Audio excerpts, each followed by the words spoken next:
En la práctica, Felipe, la COP16 ya arrancó. Ya hay delegaciones internacionales, ya comenzaron las deliberaciones, preparando la declaración final, que será el motivo de las grandes negociaciones y la discusión grande que viene para estas 2 próximas semanas. Oficialmente llegan las delegaciones, bueno, ya están llegando, digo, pero oficialmente comienzan a despachar desde el lunes de la semana entrante. Estaremos en Cali. Quiero saludar a la ministra de Medio Ambiente, es la organizadora y anfitriona de la COP16, la Conference of Parties. Ministra Susana Mohammad, bienvenida, buenos días.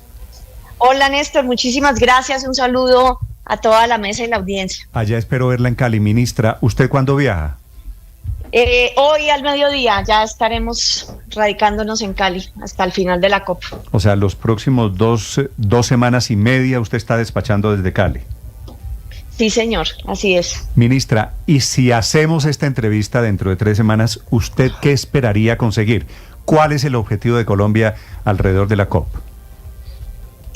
Bueno, primero que todos los visitantes que vinieron, todas esas delegaciones internacionales, la prensa mundial, referencia esta COP16 en Colombia como una esperanza frente a la problemática ambiental y una movilización, digamos, de todos los sectores de la sociedad. Ese es un primer objetivo. Ya cuando entramos a la negociación concreta que los estados partes vinieron a discutir, ese titular va a estar sustentado en que se pudo aprobar un fondo para que las empresas que usan recursos genéticos que están digitalizados contribuyan a partir de la decisión de la convención con una contribución a ese fondo y que ese fondo distribuya esos recursos a los países que tienen la biodiversidad. Quisiéramos ver también el programa de trabajo de las comunidades indígenas y comunidades locales, ministra, aprobado por consenso. Perdóneme, la interrumpo ahí. Acláreme un poquito esto del fondo, cómo es el tema de patentes, cómo es el tema de propiedad intelectual, cómo es al final del día el tema. Esto creo que, si la interpreto bien, son negocios verdes, ¿cierto? Bueno, lo que está pasando es que hay un recurso que es el recurso genético, es la capacidad que hayamos construido de hacer secuencias genéticas de organismos, de la biodiversidad, flora, fauna. Y hoy normalmente los países tienen unas convenciones en donde una empresa privada que quiere acceder a esos recursos genéticos en un país hace un contrato con el país porque hay una distribución de beneficios por el acceso a esos recursos genéticos. ¿Usted me quiere dar un ejemplo, ministra? Eso es una operación que pasa todos los días en el Ministerio de Ambiente. Una empresa quiere ir a acceder a recursos genéticos de una especie de planta que puede ser importante para su investigación, para la farmacéutica, por ejemplo. Vienen al Ministerio de Ambiente, sacan un permiso, firman un contrato de acceso a recursos genéticos, distribuyen parte de esos beneficios al gobierno y tienen acceso a esos recursos genéticos que es del país, que es de Colombia.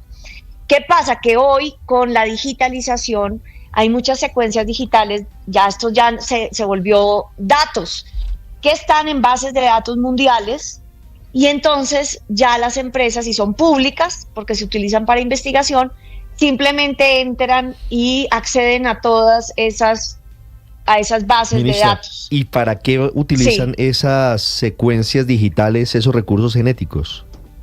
Para investigación que termina en usos comerciales, para insumos para la farmacéutica, para la industria, para la cosmética, para los alimentos, para todo. Para hacer maquillaje, por ejemplo, descubren una hoja o un pajarito o un árbol para dormir mejor o para que sea más rojo el rojo, y todo eso, digo, vale mucho billete. Hoy en día, ministra, ¿eso no lo están pagando? No, las empresas entran y lo que pasa es que como ya hay bases de datos gigantescas con recursos genéticos, con material genético parcial, pedazos de material genético, ya no se sabe ese material genético de dónde viene. Entonces no hay, o sea, eso puede hacerle como un esguince al acceso a beneficios. Y recuerde que la Convención de Biodiversidad tiene 3 objetivos. El tercer objetivo de la convención es la repartición justa de los beneficios por el acceso a los recursos genéticos. Ustedes Entonces, los expertos le dicen a esto biopiratería, ¿no? Sí, eso se podría llamar así, pero hoy lo que hay es como una especie de vacío legal por el desarrollo tecnológico. Entonces lo que queremos acá en esta COP16 es que las partes acuerden un mecanismo para que las industrias, el sector privado que utiliza esas bases de datos, como ya no saben exactamente de dónde viene ese recurso genético y sería imposible hacer esa trazabilidad, pues que paguen una contribución a un fondo multilateral y desde allí el sistema multilateral reparte con algunos requisitos o más bien con algunos criterios de dinero que se recoja a los países que tienen la biodiversidad. Tema que es muy importante. ¿Quiénes son esas empresas, ministra? Pues porque entiendo que estamos hablando de la industria farmacéutica, por ejemplo, ¿cierto? La farmacéutica. De los agroquímicos. Sí, de la industria, los agroquímicos. De la industria de cosméticos. ¿Qué empresas, yo no sé si van a tener ellos representantes en la COP, de qué clase de empresas estamos hablando que tendrían que aportarle a ese fondo? Multinacionales. Esa es parte de la discusión de estas 2 semanas. Eso ya hay un borrador de decisión que tiene varias opciones para cada decisión. Y hay varias decisiones en esa decisión. Una, precisamente esa pregunta: ¿a qué empresas se les va a exigir esta contribución? 2, ¿cómo es el mecanismo para que puedan hacer la contribución? 3, ¿cómo logramos manejar de que no se inhabilite el acceso a recursos genéticos para los investigadores que hacen ciencia? Que es muy importante que eso no vaya a inhabilitarlos. Bueno, hay varios puntos muy estratégicos e importantes que es lo que se va a discutir, pero sería realmente un gran logro porque fíjese que lo que haría es generar un mecanismo multilateral que ya nos empieza a mostrar que el mundo, institucionalmente, los gobiernos, sí se pueden organizar para que las externalidades ambientales contribuyan, no solamente en estados nacionales, sino cuando las consecuencias son más allá de los estados nacionales. Claro, es decir, ¿cuál sería el legado para la COP17? Si usted pudiera proyectar para el año entrante, ministra, ¿qué es lo que espera que se venga a colación y que se traiga a la mesa en la que sigue, en la del próximo año? Bueno, que es en 2 años, es cada 2 años, pero en 2 años esperaríamos tener una primera evaluación de ese mecanismo, cómo ha funcionado, y que se pueda refinar ese mecanismo, pero porque se aprobó en esta COP. Si se dilata, y quiero decir que hay un gran debate, esas empresas, como preguntó Néstor, van a estar aquí, hay un gran debate y el sector privado va a ser parte del debate. No es un debate fácil, pero es un debate muy importante. Lo otro, vamos a tener la aprobación del plan de trabajo de los pueblos indígenas. Esto les va a dar una posición permanente en la convención, más poder político dentro de la convención a los pueblos indígenas, inclusive la posibilidad de que ellos accedan a recursos internacionales de forma directa, y también en comunidades locales que cuidan la biodiversidad. Entonces, en 2 años quisiéramos hablar de áreas de conservación en territorios indígenas que han sido promovidas por ellos, más derechos territoriales para los pueblos indígenas y las comunidades locales en el mundo. Colombia es súper avanzado en eso, pero hay otros países que hoy no le reconocen derechos territoriales a los pueblos indígenas y eso es otro tema fundamental. Uh-huh. Quiero devolverme al primer punto de sus conclusiones. Si ya estuviéramos el 2 o 3 de noviembre, una vez concluida la COP, ¿cómo funcionaría el fondo multidonante? ¿A quién le darían ese dinero? ¿A los países que aporten biodiversidad? Es decir, si a Colombia, ¿qué porcentaje le correspondería? ¿Ese fondo sería privado o incluiría también algunos países que se beneficien de esa secuenciación genética, de esa información genética de la biodiversidad? No, el fondo sería multilateral y público y se distribuiría a los gobiernos. Ese fondo no existe. Y ahí hay varias... ¿Sí? ¿Aló? ¿Me escuchan? Sí, le pregunto si ese fondo no existe ya. No existe. Porque acuérdese, existe un fondo que es el fondo para financiar las 23 metas. Entonces se creó en la COP15, el fondo ya está funcionando. Allí se pone la plata de la cooperación internacional.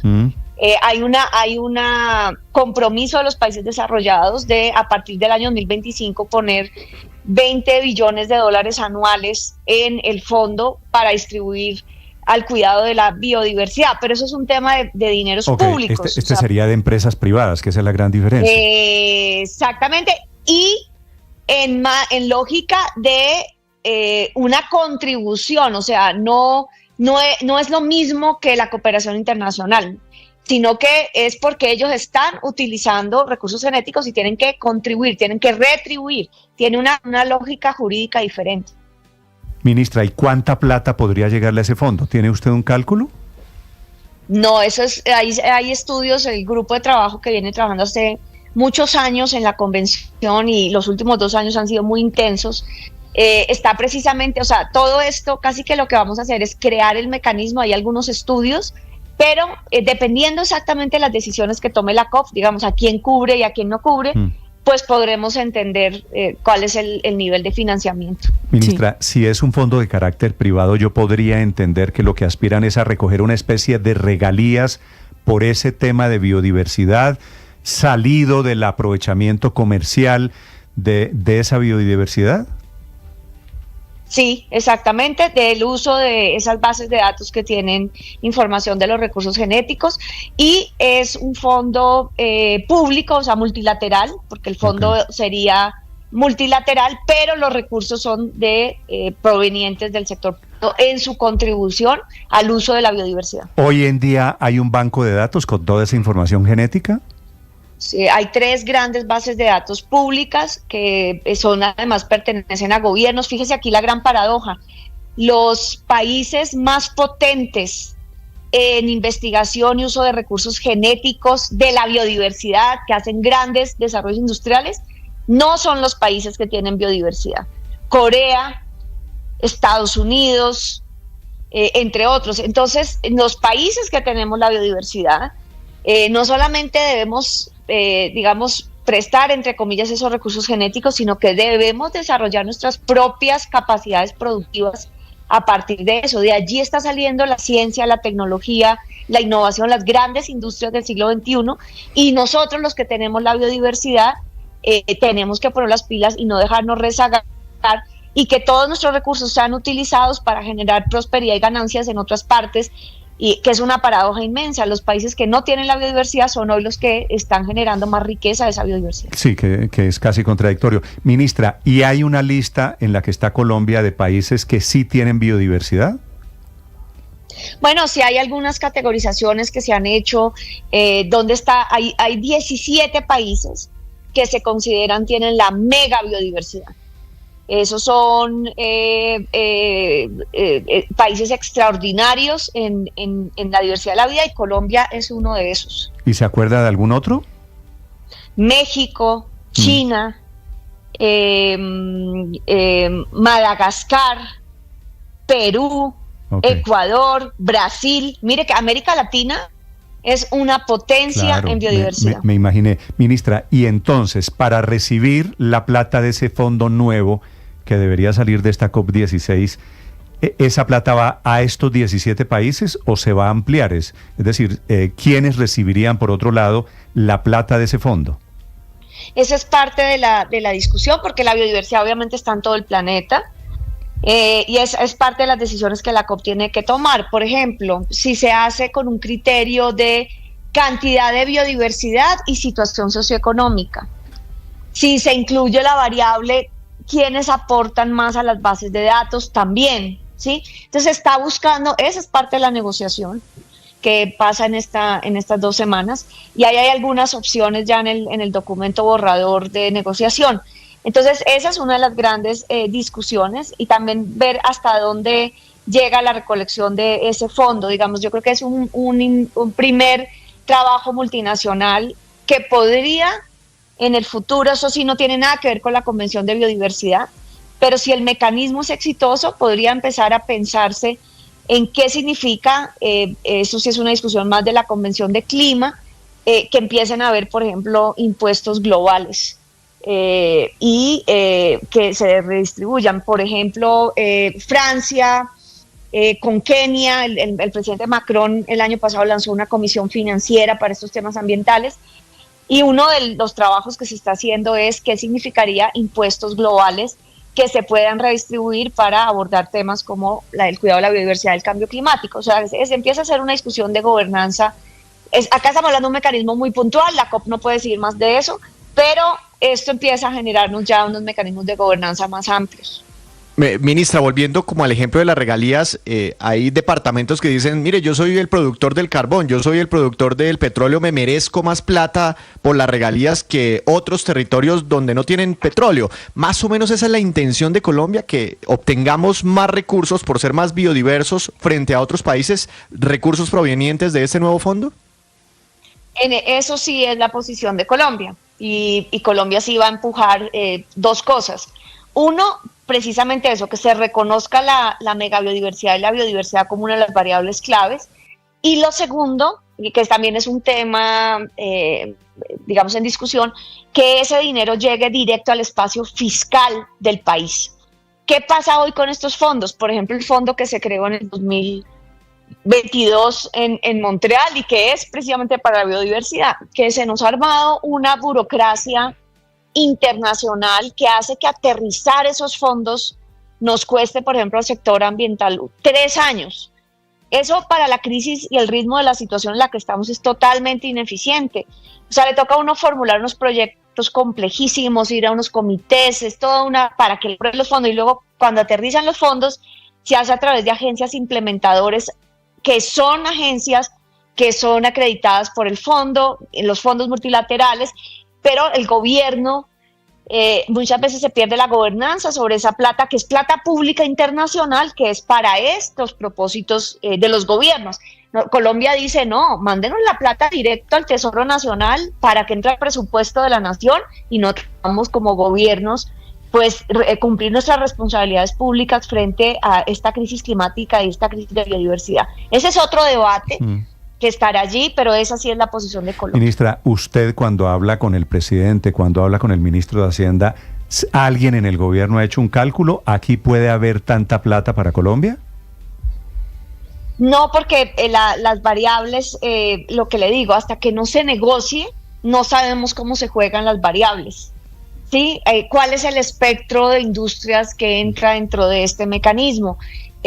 ¿Cómo va a ser qué porcentaje? África tiene, por ejemplo, hay una posición que está en la negociación, que es que el 1% de todas las ganancias de esos productos que vienen de la biodiversidad en ventas sea lo que vaya al fondo. Esa es la posición hoy de África en la negociación. ¿Que el 1% sea para África?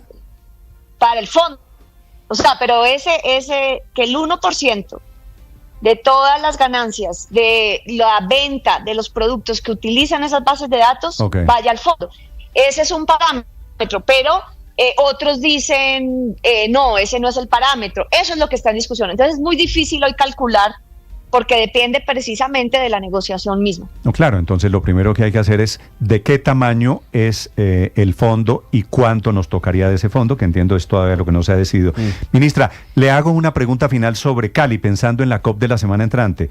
¿Cómo quedó finalmente el tema del IVA? El IVA ya la ley quedó aprobada, todo lo que venga financiado por presupuesto general de la nación tiene una exención del 20%.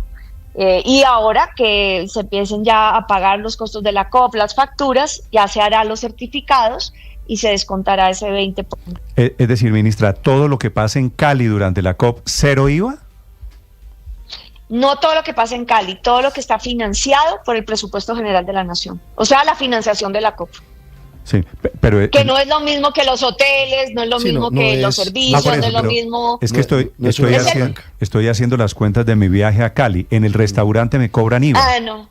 Si a ustedes le van a cobrar IVA en su pasaje aéreo, en su hotel, esto es un tema para que el gobierno no pague IVA sobre la plata del gobierno. Es para beneficiar al gobierno.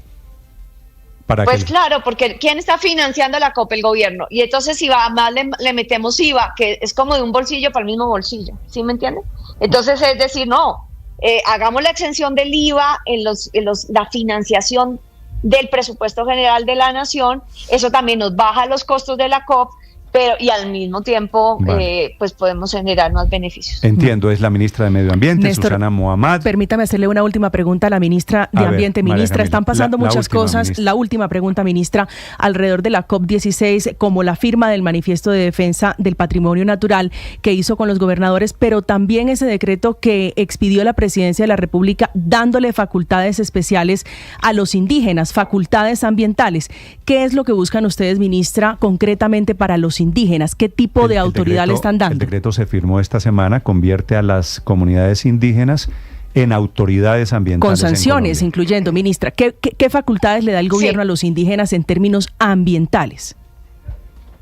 Ellos tienen la facultad de planificar, o sea, su autoridad es ejercida sobre sus propios territorios y su propia población. Ellos no pueden ejercer autoridad ambiental fuera de sus territorios a terceros, y es sobre sus resguardos y territorios. Pero es muy importante, para hacerle un símil, es muy parecido a lo que pasa hoy con la justicia indígena. Ellos tienen su propio sistema de justicia que aplican dentro de sus resguardos de acuerdo a sus usos y costumbres.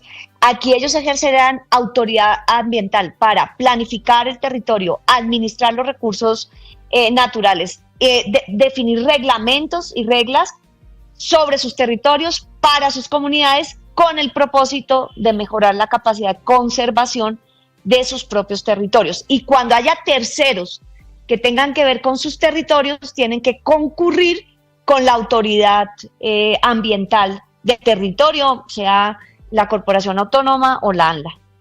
Sí. La queja de las CAR sobre este tema, que sienten disminuida su competencia, su autoridad, ¿tiene algo de razón, ministra? Pues lo que pasa es que sí ha habido conflictos con las autoridades ambientales en la lógica de aplicación de la norma. Yo creo que el Sistema Nacional Ambiental tiene que abrirse más a la interculturalidad. Entonces, por ejemplo, nos han pasado casos, por ejemplo, el pueblo guayú, que utiliza la madera para hacer sus viviendas, cuando transportan de un lugar a otro, entonces les dicen uso ilícito de madera. Entonces, sí, hemos llegado, las mismas comunidades dicen, nosotros talamos un árbol en nuestros usos y costumbres y tenemos que pedirle permiso a la corporación. Pero cuando usted va a ver, los territorios más conservados del país son los territorios indígenas. Entonces, lo que está reconociendo el decreto es que allí hay un conocimiento. ¿La gran deforestación en Colombia, ministra, no se da en territorios indígenas? No. Por ejemplo, la Amazonía. ¿Cómo no? La Amazonía hoy, no, pero parques, a ver, la Amazonía colombiana hoy, los territorios indígenas de la Amazonía colombiana es donde tenemos la Amazonía más pristina del país hoy. Los territorios de colonización campesina y parques nacionales, a partir de esa colonización, mucha de esa inducida por economías ilícitas, es donde hay más deforestación. Entonces, hay un conocimiento ancestral. Usted también ve la parte campesina y de producción de la Sierra Nevada y la parte indígena de la Sierra Nevada. Hay un conocimiento ancestral y una relación cultural con el territorio que conserva, y eso es precisamente lo que estamos reconociendo con este decreto. Y qué bueno que el Sistema Nacional Ambiental se alimente de todos estos conocimientos de los pueblos indígenas para una mejor administración del medio ambiente. Si algún día hubiese un proyecto de desarrollo en zonas indígenas, y el Amazonas, por supuesto, es una de ellas, ministra, ¿usted cree que hay posibilidades de conseguir una autorización de comunidades indígenas para cualquier proyecto? Ellos tienen hoy ya el derecho de la consulta previa, libre e informada. No, por eso, por eso le pregunto, el parque eólico de La Guajira, que usted conoce bien, no se pudo desarrollar por cuenta del bloqueo de los indígenas. Pero fíjese que al mismo tiempo, con 250 comunidades, el Grupo de Energía de Bogotá y el gobierno llegaron a un acuerdo para la línea de transmisión colectora, porque se hizo una consulta previa. Cuando hay bloqueos, y eso es porque el proceso o de consulta o el proceso de licenciamiento no fue suficiente para que los acuerdos se sostengan. Es un ejemplo muy importante, 250 consultas previas en 6 meses en La Guajira para la línea colectora, con acuerdo con el pueblo guayú. pero también ellos tienen derecho no a son decir los cómo me indígenas los que- beneficio yo. Los indígenas nos tienen frenados, ministra, el gran proyecto de producción de gas que queda frente a Santa Marta, por ejemplo. Digo, Uchuva. Bueno, ellos tienen, a ver, ellos Sirius. tienen un derecho constitucional, interpusieron una tutela en su derecho constitucional y un juez de la República suspendió el proyecto. O sea, sería muy injusto decir que los pueblos indígenas, y además es hasta peligroso, son una especie de opositores al desarrollo por ejercer sus derechos. no Creo que ahí tengo, entramos en un ministra, no terreno. tengo ninguna duda que son opuestos al desarrollo, claro que lo son, por unas razones que son las de ellos, que son perfectamente respetables. Pero el proyecto de gas, por ejemplo, Uchuva o Sirius, que hicieron cambiarle el nombre, por ejemplo, ¿a usted no le parece, ministra, es decir, es el pero- gas con el que cocinamos usted y yo y 38 millones de hogares en Colombia, por cuenta de una No, comunidad que entiendo. no está asentada en esa zona del Magdalena, además que son nómadas, que son itinerantes?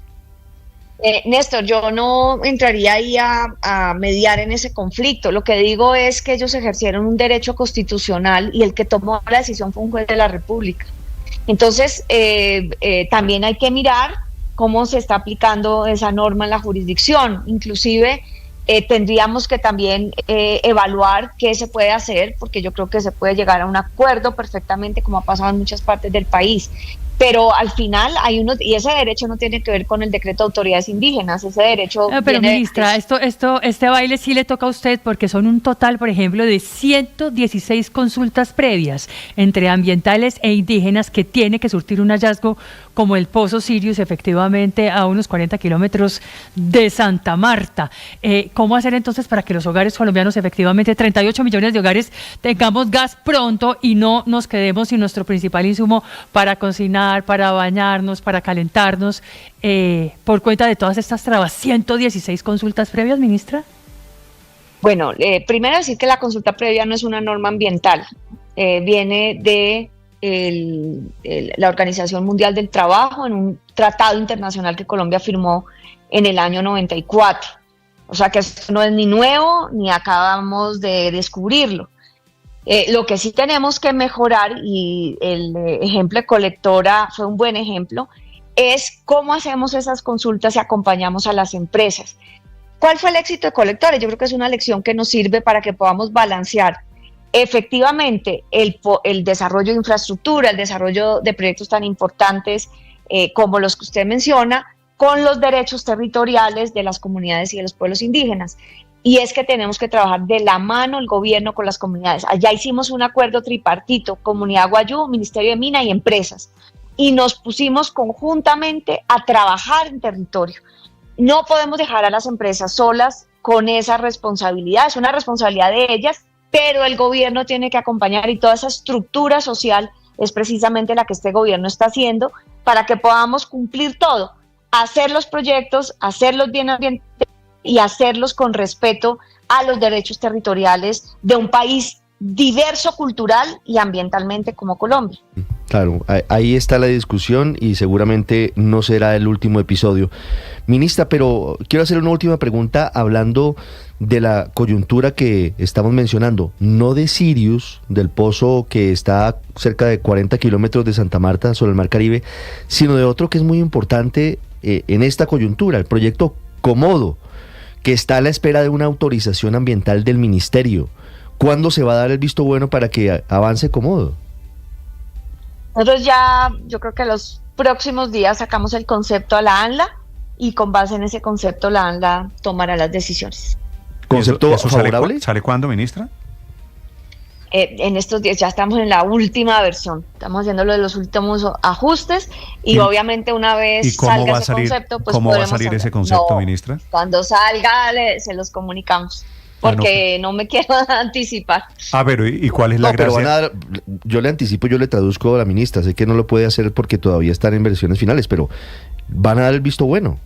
Esto va para allá, digamos. La gran pregunta es, ¿qué va a pasar? Porque se fue el taladro y se va a demorar otros 18 meses en iniciar el proyecto y estamos en la coyuntura de de lo apretados que estamos en materia de gas. Pero la ministra nos Bueno, dice pero que eso también saldrá pronto, ¿no? aclarar algo muy importante. La exploración de Comodo y de ese campo petrolero está planificada para 9 años. La exploración. O sea, esta no es el proyecto que resuelve la coyuntura de estos 2 años.